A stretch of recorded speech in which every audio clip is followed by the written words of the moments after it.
여러분 안녕하십니까. 오늘 더불어민주당 이재명 대표의 신상에 여러 일들이 있었습니다. 19일째 단식을 이어온 이 대표가 건강이 급속히 악화돼 오늘 아침 병원으로 이송됐는데요. 약 2시간 뒤 검찰은 이 대표에 대한 두 번째 구속영장을 청구했습니다. 국회에 곧 체포동의안이 넘어올 텐데 민주당 안에서는 부결시켜야 한다는 주장이 더 커지는 모양새입니다. 먼저 이재명 대표 어떤 상태인지 윤수환 기자가 전해드립니다. 두 눈을 감은 이재명 더불어민주당 대표가 이불에 쌓인 채 들것에 실려 나옵니다. 단식에 나선 지 19일째. 건강 상태가 급속도로 나빠지면서 병원으로 옮겨졌습니다.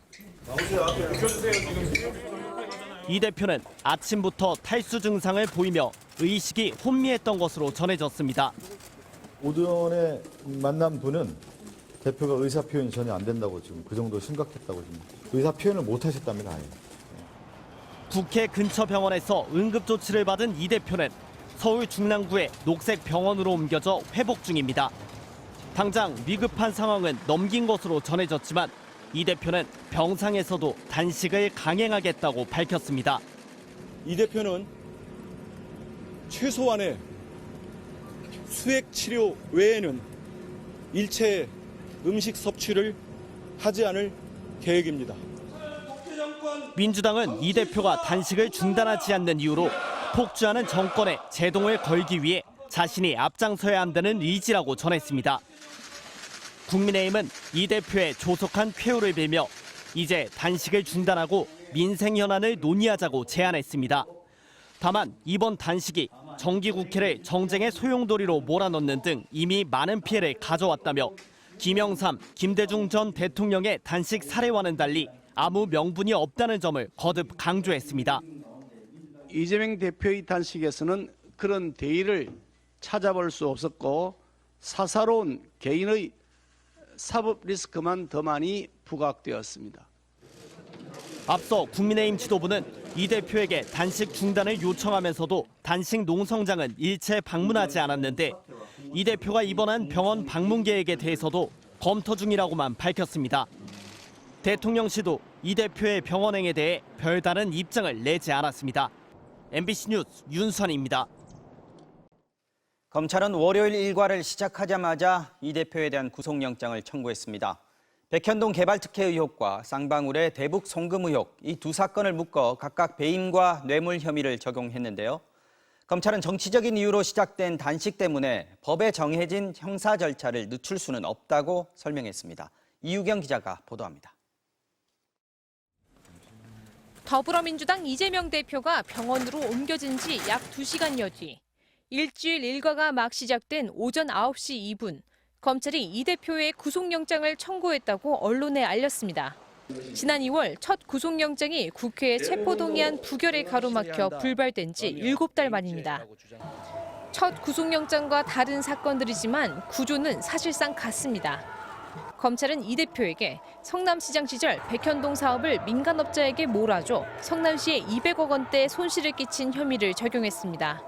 청탁을 받고 부지 용도를 올려주고 성남도시개발공사를 배제하는 등 수익성을 키워준 구조가 대장동 의혹과 비슷합니다. 검찰은 쌍방울에게 대북사업 독점권 보장 대가로 북한에 800만 달러를 대신 내게 한 혐의를 적용했습니다. 기업들 민원을 들어주는 대가로 직접 돈을 받지 않고 성남FC에 후원금을 내도록 한 의혹과 닮은 꼴입니다. 지방자치 권력을 남용해 정경 유착하는 행태가 반복됐다는 게 검찰 시각입니다. 검찰은 지병이 아닌 정치적 단식 때문에 입원했다며 형사 절차가 정치적 문제로 변질되거나 외부 요인의 장애를 받아선 안 된다는 원칙을 따랐다고 설명했습니다. 검찰은 이 대표에게 2019년 공직선거법 재판 증인에게 위증을 시킨 혐의도 적용했습니다. 또 최근 김용, 이화영 등 측근들 재판에서 벌어진 위증과 진술번복 논란도 적시해 증거인멸 우려를 강조한 것으로 전해졌습니다. 이 대표는 개발 과정에서 일원 한 푼 챙긴 적 없다. 검찰이 어떤 증거도 제시 못했다며 혐의를 강하게 부인해왔습니다. 이 대표의 구속 여부는 국회 체포동의안이 통과되면 법원 심사를 거쳐 결정됩니다. MBC 뉴스 이유경입니다. 이재명 대표의 체포동의안은 이르면 오는 21일 국회 표결이 이루어질 것으로 보입니다. 불체포 특권 포기를 선언한 민주당 입장에서는 부담이 크지만 민주당 내에서는 검찰이 분열을 유도하기 위해 의도적으로 회기 중에 영장을 청구한 만큼 체포동의안 부결을 통해 맞서 싸워야 한다는 주장이 강해지는 분위기입니다. 신준명 기자입니다. 검찰의 구속영장 청구 소식에 더불어민주당의 분위기는 격앙됐습니다. 회기 중 검찰의 영장 청구는 민주당을 분열시키려는 의도라고 비난했습니다.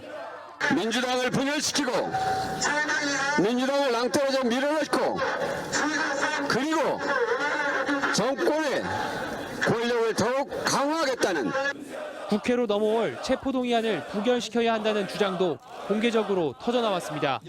민주당이 똘똘 뭉쳐 부당한 영장 청구를 반드시 막아낼 것입니다. 무도한 정치 영장에 대해서는 정의로운 부결로 싸워나가겠습니다.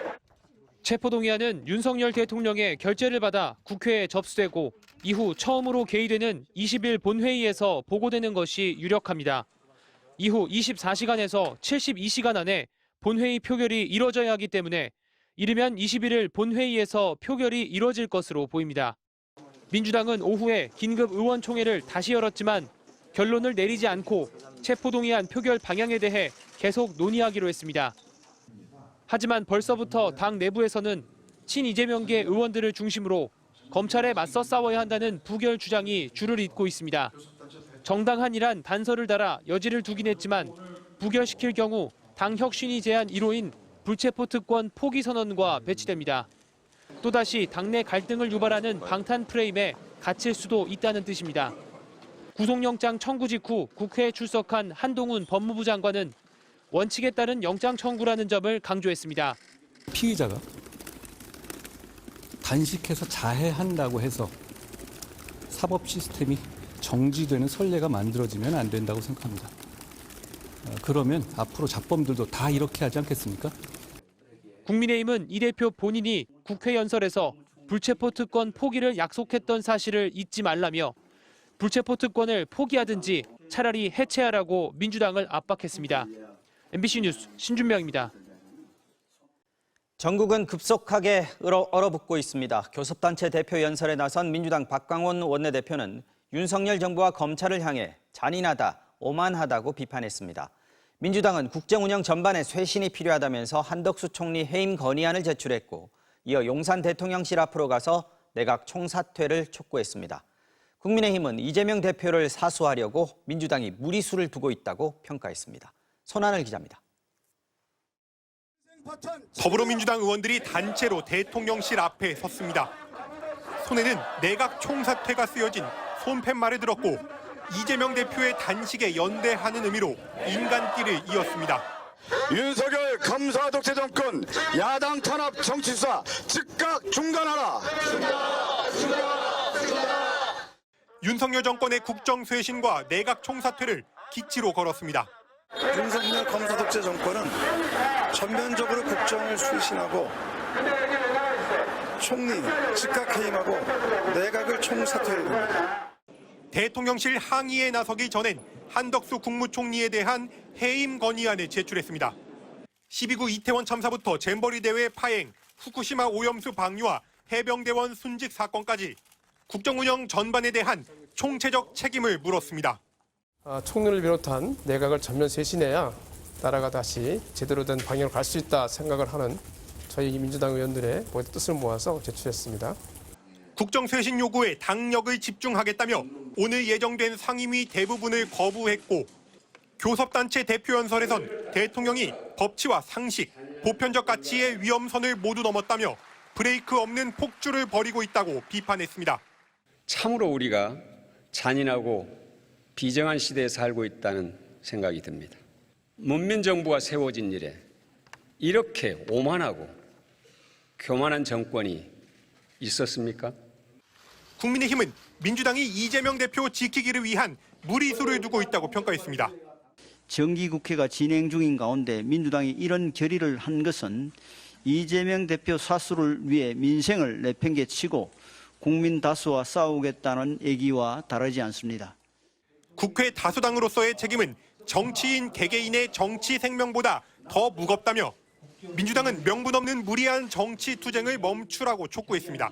MBC 뉴스 손하늘입니다.